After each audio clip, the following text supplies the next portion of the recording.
Students, welcoming you all again. This is my another video in the video series from known to unknown.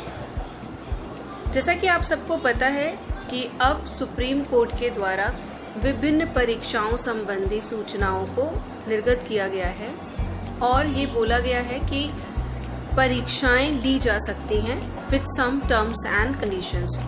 इसीलिए बहुत सारी परीक्षाओं की date भी आ चुकी है। तो आज का वीडियो मेरी उन प्रतियोगी परीक्षाओं के लिए बहुत उपयोगी होने वाला है, खास तौर पे बिहार राज्य के अंतर्गत आयोजित की जाने वाली विभिन्न प्रतियोगिताओं के लिए। जैसे कि मैं टीचर एजुकेशन की फील्ड से जुड़ी हुई हूँ, तो आपको पता होगा कि STET की डेट भी अनाउंस हो चुकी है, यानी कि स्टेट टीचर्स एलिजिबिलिटी टेस्ट की। पर आज जो क्वेश्चंस हम सॉल्व करेंगे, या आज मैं आपको बिहार राज्य से संबंधित 20 इम्पॉर्टेंट फैक्ट्स को बताऊंगी।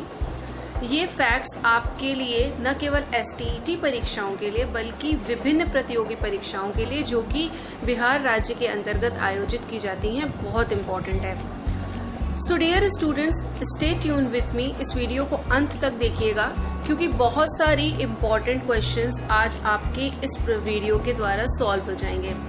So why wasting of time, चलिए स्टार्ट करते हैं फिर हम आज का डिस्कशन। सबसे पहला फैक्ट जो आज हम जानेंगे वो ये है कि इसका नाम बिहार कैसे पड़ा।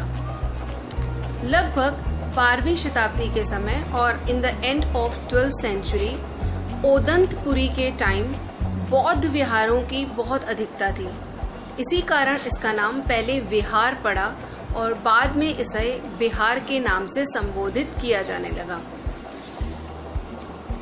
ज्योग्राफिकल पॉइंट ऑफ व्यू से एनालिसिस करते हैं तो बिहार का क्षेत्रफल, या आप जिसे एरिया कह सकते हैं, वो लगभग 94,163 वर्ग किलोमीटर है, 94,163 स्क्वायर किलोमीटर। और ज्योग्राफिकल एरिया के अकॉर्डिंग पूरे देश के क्षेत्रफल में से बिहार का क्षेत्रफल मात्र 2.86% है, यानी 2.86%। अगर क्षेत्रफल की दृष्टि से देखा जाए तो पूरे भारत में बिहार 13वें नंबर पर है और जनसंख्या की दृष्टिकोण से बिहार का स्थान उत्तर प्रदेश और महाराष्ट्र के बाद तीसरे स्थान पर आता है। अगर इस राज्य की ज्योग्राफिकल बाउंड्रीज की बात करें, या हम ये जानना चाहें कि ये राज्य किन राज्यों से घिरा हुआ है या किन देशों से घिरा हुआ है, जो कि बहुत इम्पोर्टेंट क्वेश्चन है और बहुत सारे कॉम्पिटिटिव एग्जाम में इससे संबंधित प्रश्न पूछे भी जाते हैं, तो बिहार राज्य के पूर्व में पश्चिम बंगाल, पश्चिम में उत्तर प्रदेश, उत्तर में नेपाल और दक्षिण में झारखंड राज्य स्थित है। बारिश का मौसम है तो बारिश से जुड़ा हुआ एक प्रश्न पूछा जाना तो बनता है। मुझे लगता है इस प्रश्न का उत्तर आप सभी को पता होगा, पर फिर भी एक इम्पॉर्टेंट फैक्ट है बिहार राज्य के बारे में। क्या आप सबको पता है कि बिहार में सबसे ज्यादा बारिश कहाँ होती है? मुझे लगता है बहुत लोगों को पता होगा। अगर पता है तो इसका उत्तर दीजिए, अन्यथा इसका उत्तर नोट कर लीजिए कि उत्तरी पूर्वी क्षेत्र में स्थित किशनगंज में बिहार में सबसे ज्यादा वर्षा होती है। नेक्स्ट, बिहार की प्रमुख खाद्यान्न फसल चावल है, परंतु इसके अलावा गेहूं, जौ, मक्का आदि भी प्रमुख खाद्यान्न फसलों के अंतर्गत बिहार में सम्मिलित किया जाता है। अब मैं जो आपको बताने जा रही हूँ उसे अच्छे से नोट कर लीजिएगा क्योंकि ये बहुत इम्पोर्टेंट है और अपने राज्य के बारे में ये जानना बहुत ही जरूरी है। तो बिहार में राज्यों के हिसाब से बिहार में जिलों की संख्या है 38, प्रमंडलों की संख्या है 9, अनुमंडलों की संख्या है 101 और प्रखंडों की संख्या है 534।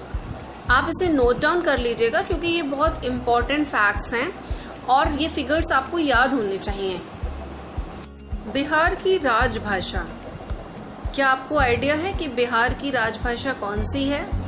आई थिंक ये तो आप गेस कर लेंगे कि हमारी जो पहली राजभाषा है वो हिंदी है, पर आप में से कोई बता सकता है कि बिहार की दूसरी कौन सी राजभाषा है? Any guess? मैथिली, बंगाली?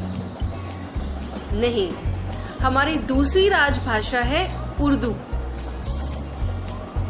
जैसा कि आप लोगों को पता होगा कि वाइल इंडिपेंडेंस, जब भारत को स्वतंत्रता मिली थी, तब बंगाल, बिहार, उड़ीसा, झारखंड लगभग सेम प्रोविंस में आते थे।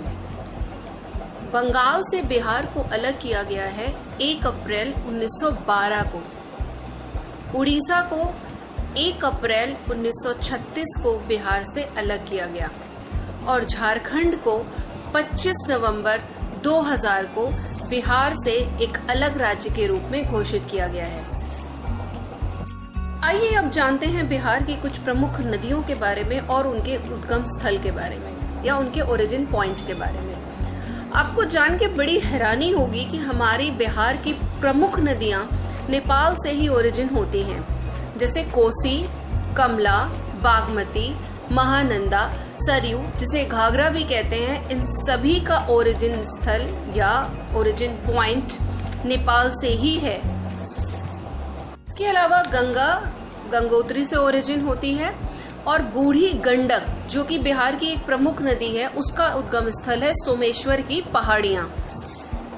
ये अब हम कुछ उन फैक्ट्स के बारे में जानते हैं जिन्होंने बिहार से होकर भारत में अपना नाम रोशन किया और भारत में प्रथम होने का गर्व भी प्राप्त किया है।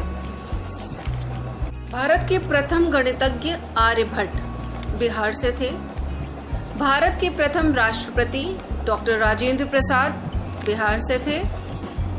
सबसे बड़ा पशु मेला सोनपुर मेला है, जो बिहार में आयोजित होता है। हिंदी का प्रथम सत्याग्रह, जो कि 1917 में हुआ था, उसकी शुरुआत भी बिहार के चंपारण जिले से हुई थी। संविधान सभा के प्रथम अस्थायी अध्यक्ष डॉक्टर सच्चिदानंद सिन्हा भी बिहार से ही थे और संविधान सभा के प्रथम स्थायी अध्यक्ष डॉक्टर राजेंद्र प्रसाद भी बिहार से ही थे। और अगर आप विश्व पटल पर बिहार की उपस्थिति देखना चाहते हैं तो आपको पता होना चाहिए कि विश्व का प्रथम विश्वविद्यालय नालंदा विश्वविद्यालय था, जो कि बिहार की ही देन है।